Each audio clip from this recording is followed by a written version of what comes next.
Where do they keep those people? Is that weird jail in Kansas? Is that where they put them? No, that's Leavenworth. That's military jail. No. But there's another one now that once we kind of started shutting down Guantanamo, they put them all in like North Dakota or Kansas or somewhere. Well, they haven't fully shut down Guantanamo. Yeah, but they started transferring. Well, I knew prisoners. they were going to do it I thought they were going to do it in Nebraska, but I think they ended up like not working the deal, like they wouldn't pass it. Oh. So I think what happened is they literally have just been letting them out into the wild, like you would a deer that you've killed and like the greatest game. Like we have a terrorist reserve.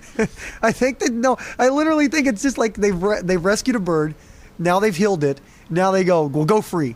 I really think they just go to somewhere where there's sand, and they just like drop them off. Oh yeah, and they go free into the desert. It could be Arizona, could be Death Valley. I think a terrorist reserve though could be something to look into, or like those people, Rwandan dictators, Kim Jong-un, whatever, all these world criminals.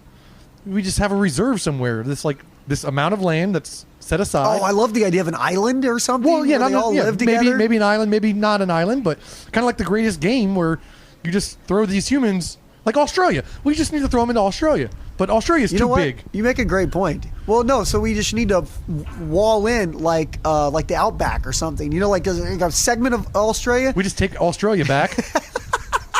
Wait, isn't New Zealand like small Australia? Yeah, but that place is like cool. Who cares? Let's move over. Well, why not just say Hawaii then? We tell all the people in New Zealand you have 3 weeks to swim over to Puerto Australia. Rico. How about Puerto Rico? Cuba. We take over Cuba. I could do Cuba. I could also do Cuba. And then because Guantanamo is already there, we just open the gates. There you go. There's no transportation costs. There is no transportation. Logistics are easy. It is there. So all we have to do is we tell Cubans you got 3 weeks. That's the processing center. We just turn Guantanamo into the processing center. You get your tattoo. You get your. But you can have so much fun even before that. Okay, so you're gonna. Here's what you know that we're gonna turn Cuba into Warlordville or whatever you want to call it. Interpol land or Interpol prison land. Yeah, Interpolandia, whatever you want to call it, Portlandia. So you're gonna turn it into that. There is a port. And so. We know that, so we know we got to do something with people in Cuba, though. So we also know we like entertainment. So what we do is we get we get Academy to sponsor it, and we get them to give us all their canoes, okay? And we take every canoe from every Academy store in the nation. That seems like a bad plan. No, well, listen. Then we put them all outside of the Cuba, like all the canoes in like a circle around Cuba, like sharks. Yeah. And then we say you got 3 weeks. First one, and then you have you start with like $1 billion prize. You work your way down to $10. Well, the first canoe in gets $1 billion. Into Second where? canoe in gets the United States. So you're going to reward them for escaping to Florida? Well, because we got to clear Cuba for warlords. Oh, you're talking. I thought you were giving the warlords and the international criminals. I don't want to have the warlords canoes. have the canoes.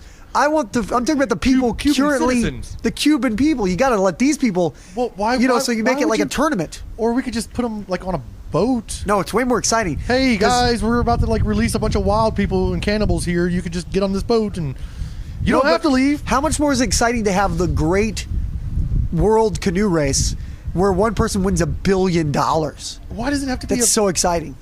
Like $1.50. We would make, and freedom sounds like a good plan. But we would make so much. You could make so much money. So I get it. You give away $1 billion prize. It's only like 60 miles. It's not even that that's my challenging point. of a thing. Hence the reason it'd be a great canoe race. People race. do it on Volkswagen cars.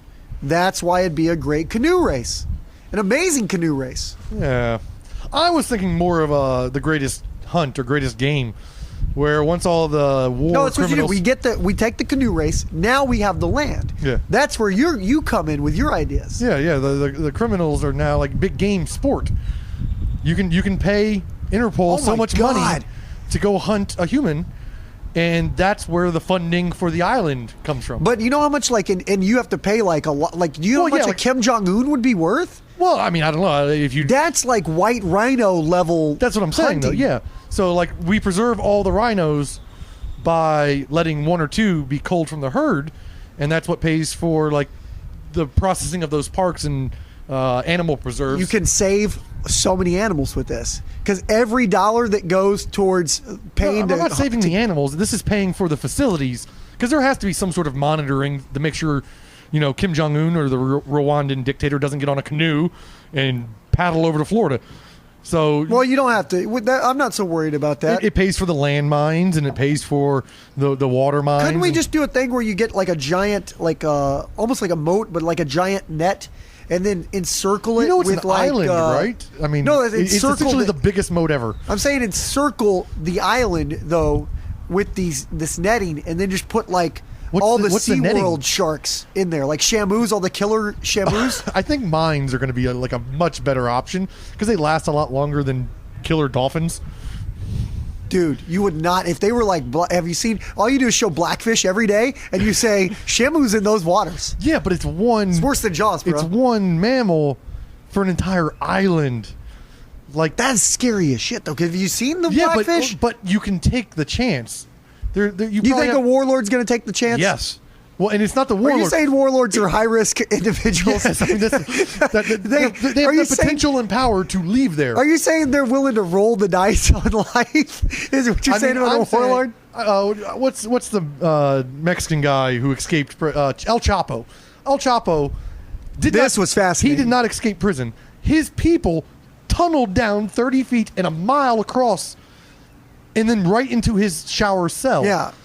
And he didn't do any of it. He didn't know digging. He just sat back, chill, put on his slippers, and jumped into the shower hole. So...